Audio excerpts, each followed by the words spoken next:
গণেশায় নমঃ গণেশায় নমঃ গণেশায় ওম বিষ্ণু ওম বিষ্ণু ওম বিষ্ণু বিষ্ণু প্রভু দিলে কিংবা চরম খ্রিস্টানের সত্যি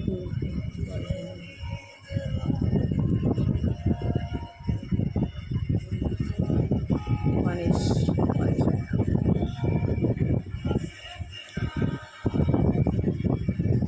ওম ওম মা বিষ্ণু গুরু গণেশ গুরু ব্রহ্ম তস্মৈ শ্রী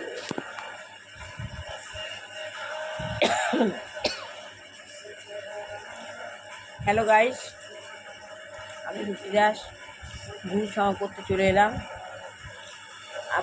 আমরা সবাই ফোন যেভাবে রিচার্জ করতে হয় সেভাবে রিচার্জ করে নিচ্ছি। ও শান্তি, ও শান্তি, ও आदि मध्य अंत समाज न है जो पास्ट वाइफ है जो आप संग जो गाई है बाबा आई है देव से प्राप्त करने से लिए पीछे सगम मंत्र पर हमें उल्लास पहचानते हैं। माता माता ओ माता जीवन की दाता मीठे मीठे सीखी लौटे बाच्चों पोती माता पिता बाप जात की याद प्यार बोलना এইভাবে নিজেকে রিচার্জ করে দেবেন।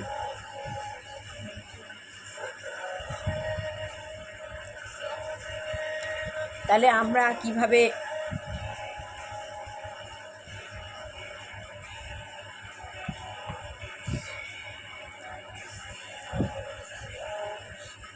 গুরুদেব গুরুপ্রসন্ন পরমহংসদেব শ্রী গুরুদেবায় নমঃ শ্রী গুরুদেবায় নমঃ শ্রী গুরুদেবায় নমঃ শিব গুরু গুরু শিব শিব গুরু শিব।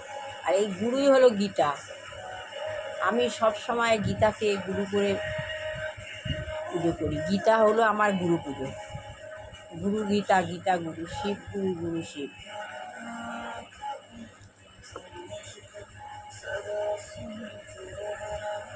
ও মা সরস্বতী নমঃ মা সরস্বতী মা সরস্বতী। লক্ষ্মীদেব বায়ন লক্ষ্মীদেব, যেখানে মা লক্ষ্মী মা সরস্বতী যেখানে সেখানে মা লক্ষ্মী। সরস্বতী না থাকলে মা লক্ষ্মী আসবে না। আগে জ্ঞান তারপর মা লক্ষ্মী। আগে জ্ঞান তবে অর্থ। জ্ঞান যে যেরমভাবে জ্ঞান অর্জন করতে পারবে সে তার যোগ্যতা অনুযায়ী সে তাকে নিজেকে ডেভেলপ করতে পারবে। সাই বাবা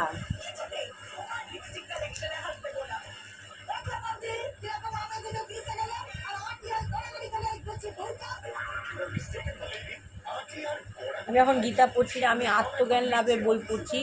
আমরা মানুষ হয়ে জন্মেছি, এসেছি একা, যাবো একা। কীভাবে আমরা এই ভব নদী পার হব?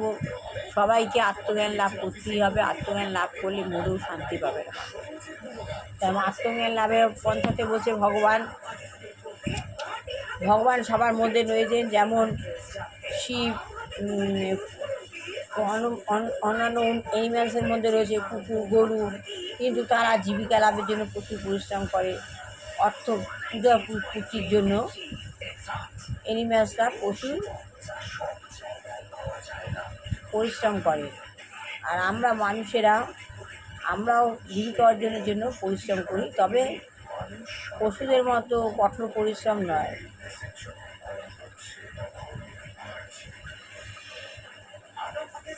তাহলে পরিশ্রম করতে গেলে আমাদের জ্ঞান অর্জন করতে হবে। জ্ঞানের দ্বারা আমরা ওই কর্তব্য কর্ম করব। তাই ভগবান বলছেন যে আমি সবার মধ্যেই আছি, মানুষের মধ্যেও আছি, পশুর মধ্যেও রয়েছি, কিন্তু মানুষ একটু পশুদের থেকে অন্যরকম। পশুদের মতো অত কঠোর পরিশ্রম করে না, মানুষ সবসময় জ্ঞানের দ্বারা পরিশ্রম করে। তাই বলছে যে ভগবানের সঙ্গে সবসময় সংযোগ স্থাপন করতে হবে। তার জন্য আমাদের কী করতে হবে? আমাদের পরিশ্রম করতে হবে। ভগবানের গীতা পাঠ, সনাতন ধর্ম পালন করতে হবে। যেমন ঘি মন্থন, দুধ মন্থন করে ঘি হয়, বাটার হয়। আঙুর যখন সবুজ থাকে তখন আঙুর, রসালো আঙুর আমরা খাই। এই আঙুরকে যদি কিশমিশ করতে হয় তাহলে ওই কিশমিশকে আঙুরকে ওই আঙুলকে প্রচুর রৌদ্র তাপ সহ্য করতে হয়। তেমনি একজন মানুষও যদি তাকে সিদ্ধি লাভ করতে চায়, তাকে কী করতে হবে? পরিশ্রম করতে হবে, সনাতন ধর্ম পালন করতে হবে, ভগবানের সঙ্গে সংযোগ স্থাপন করতে হবে, তার জন্য সনাতন ধর্ম পালন করতে হবে। কিন্তু অনেক মানুষ পুজো করতে করতে সিদ্ধি লাভ না করেই গত হন। সে যে ভাব নিয়ে গত হয় সে ভাব নিয়ে আবার ফিরে আসে, একটা সম্ভ্রান্ত পরিবারে ফিরে আসে পুরো কাজটা কমপ্লিট করার জন্য। সম্ভ্রান্ত পরিবারে এসে সে যেটুকু সিদ্ধি লাভ করেছিল তাও ভুলে যায়। কেন? সম্ভ্রান্ত পরিবারে খাওয়া পড়া আনন্দ ফুর্তি এগুলোর কোনো কমতি নেই। ওই যে মোহাচ্ছন্ন হয়ে পড়েও সে আবার ওই যে ভগবানের সেবা করা শুরু করেছিল, আবার ভ্রান্ত সেবায় শুরু করেছিল, কিন্তু সব কিছু পাওয়ার ফলে লোভ লালসায় তার সেটাও তার নষ্ট হয়ে যায়। তাই ভগবান বলছেন, মানব শরীর হচ্ছে একটা অপূর্ব যন্ত্র, যাকে অবলম্বন করে আমরা নিত্য জীবন প্রাপ্ত হতে পারি। আমাদের জীবনটা একটা অপূর্ব যন্ত্র, এই যন্ত্রটাকে অবলম্বন করে আমরা নিত্য জীবনপ্রাপ্ত হতে পারি। ভবসমুদ্র পার হওয়ার এটি হচ্ছে এক অত্যন্ত দুর্লভ। আমরা ভবসমুদ্র পার হবো মানে এপারে এসেছি, এপার মানে ওপার, ভগবানের কাছে যাব। কীভাবে মৃত্যু হয়, মৃত্যুটা যেন আমাদের সবার ভালো হয়, এই ভবসমুদ্রটা পার হবো, এটা অত্যন্ত দুর্লভ এবং অত্যন্ত সুন্দর একটা তরণী মানে নৌকা। এই তরণীকে কাণ্ডারি হচ্ছেন গুরুদেব, আর এই তরণী হচ্ছে আমাদের গুরুদেব। গুরুদেব শিব উপরে বসে আছে, গুরুদেব দুর্গাপ্রসন্ন পরমহংসদেব আমাদের কাণ্ডারি। এই কাণ্ডারি হচ্ছে গুরুদেব, যার কৃপারূপী অনুকূল বাতাসে সেই নৌকা ভেসে চলে, ওই অনুকূল বাতাসে সেই নৌকা ভেসে চলে। এই সমুদ্রের সমস্ত মঙ্গলজনক সম্ভাবনাগুলি থাকা সত্ত্বেও কে এই ভবসমুদ্র পার হওয়ার এই সুযোগ গ্রহণ করবে না? তাহলে ভগবান শ্রী গুরুদেব আমাদের কাছে একজন কাণ্ডারি পাঠিয়েছেন। শিব উপরে বসে আছেন, শিব আমাদের কাছে একজন কাণ্ডারি পাঠিয়েছেন। সেই কাণ্ডারি হচ্ছেন ভগবান দুর্গাপ্রসন্ন পরমহংসদেব শ্রী গুরুদেব। সেই কৃপারূপী অনুকূল বাতাসে সেই নৌকা ভেসে চলেছে। সেই গুরুদেবী কাণ্ডারি অনুকূল বাতাসে সেই নৌকাটা ভেসে চলেছে। এই সমস্ত মঙ্গলজনক সম্ভাবনাগুলি থাকা অনুকূল বাতাসে সেই নৌকা ভেসে চলে। এই সমস্ত মঙ্গলজনক সম্ভাবনাগুলি থাকা সত্ত্বেও কে এই ভবসমুদ্র পার হওয়ার সুযোগ গ্রহণ করবে না? তাই এই যে একজন কাণ্ডারি ভগবান আমাদের শিব আমাদের কাছে একজন ভগবান কাণ্ডারিকে দিয়ে দিয়েছে, সে কে এই সুযোগ পেয়েও গ্রহণ করবে না? এই সুবর্ণ সুযোগ কেউ যদি হেলায় হারায়, তাহলে বুঝতে হবে যে সে আত্মহত্যা করেছে। কে ভগবানের গুরুদেবের মতো একজন কাণ্ডারি পেয়েছে, সেই সুযোগ পেয়েও যদি কেউ হারায়, তাহলে বলতে হবে যে সে আত্মহত্যা করেছে। ট্রেনের প্রথম শ্রেণী অত্যন্ত আরামদায়ক, ট্রেনের প্রথম শ্রেণী খুব আরামদায়ক, কিন্তু ট্রেনটি যদি গন্তব্যস্থলে গিয়ে নাই পৌঁছলো, তাহলে বাতানুকূল কামরায় বসে থেকেই বা লাভ কী? আধুনিক মানব সভ্যতা জড়দেহটি সুখ স্বাচ্ছন্দ্য বিধানের জন্য অত্যন্ত তৎপর। আধুনিক এই যে মানব সভ্যতা, এই সভ্যতাটা জড়দেহটি সুখ স্বাচ্ছন্দ্য বিধানের জন্য অত্যন্ত তৎপর, কিন্তু আমাদের প্রকৃত গন্তব্যস্থল ভগবত ধাম সম্বন্ধে কেউ কিছু জানে না। আমরা কীভাবে ভগবত ধামে যাবো এই সম্বন্ধে কেউ কিছু জানে না। একটা আরামদায়ক কামরায় বসে থাকলে আর আমাদের চলবে না। আমরা আরামদায়ক কামরায় বসে আছি, বসে লাভ কী?